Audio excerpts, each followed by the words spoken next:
Hətta fikir verin, bu indi qeyd edəcəyim məsələ və ya ayə və ya dəlil ola bilsin ki, yəni çox zikr olunmayan dəlillərdəndir.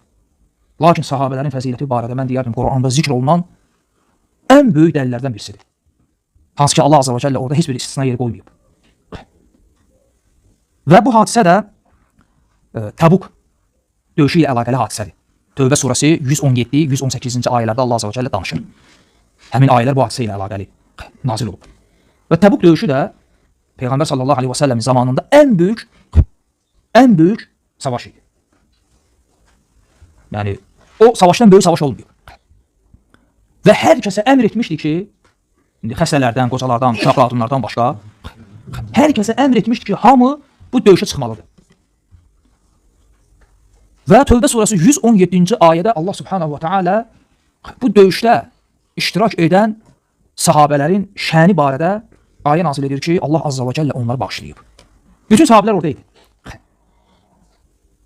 O çətin gündə qədəmləri sabit olan, o çətin gündə Allah Rasulü aleyhissalatu vesselam ilə birlikdə olan sahabələrə Allah tövbə nəsib etdi və tövbələrini qəbul etdi və onları bağışladı. Və bu da Allah Rasulunun vəfatına yaxın olub.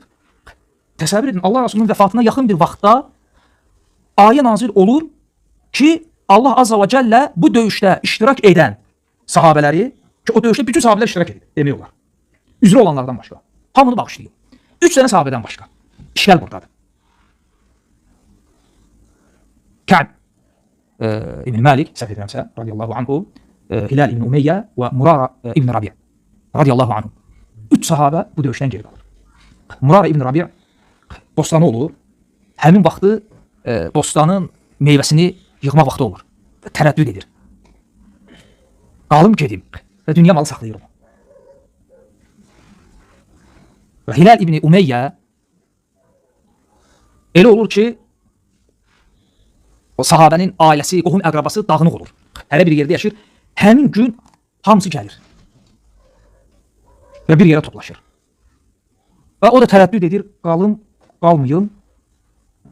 Və belə bu tərəddüd içərisində ola-ola müsəlmanlar çıxırlar. Və Kə'b İbn Malik radiyallahu anhu da demək olar bir səbəb olmur. Elə tərəddüd içərisində qalır. Bir gün minini hazırlayır, silahını hazırlayır. Səhərsi gün şeytan vəsvəsə verir. Tərəddüd içərisində qalır. 3 sahabə. Və Allah Rasuluna üzürlərini bildirəndə Allah Rasul qəbul etmir. Deməli, 3 sahabə Allah Azze və Cəllənin bu məğfirətindən, bu böyük fəzilətdən məhrum olublar, olmayıblar? Olmayıblar. Bir sonraki ayədə Allah Subhanahu və Teala buyurur ki, وَعَلَى الثَّلَاثَةِ الَّذ۪ينَ خُلِّفُوا və geri qalan 3 sahabəni də həmçinin. Bu dəhşətdir. Sual budur ki, ayədə gəlir ki, 3 nəfər, bəli. Geri qalan 3 nəfər də həmçinin. Allah bağışladı. O 3 nəfər ki, ayədə gəlir. Deyir, geniş dünya başlarına darılmışdı.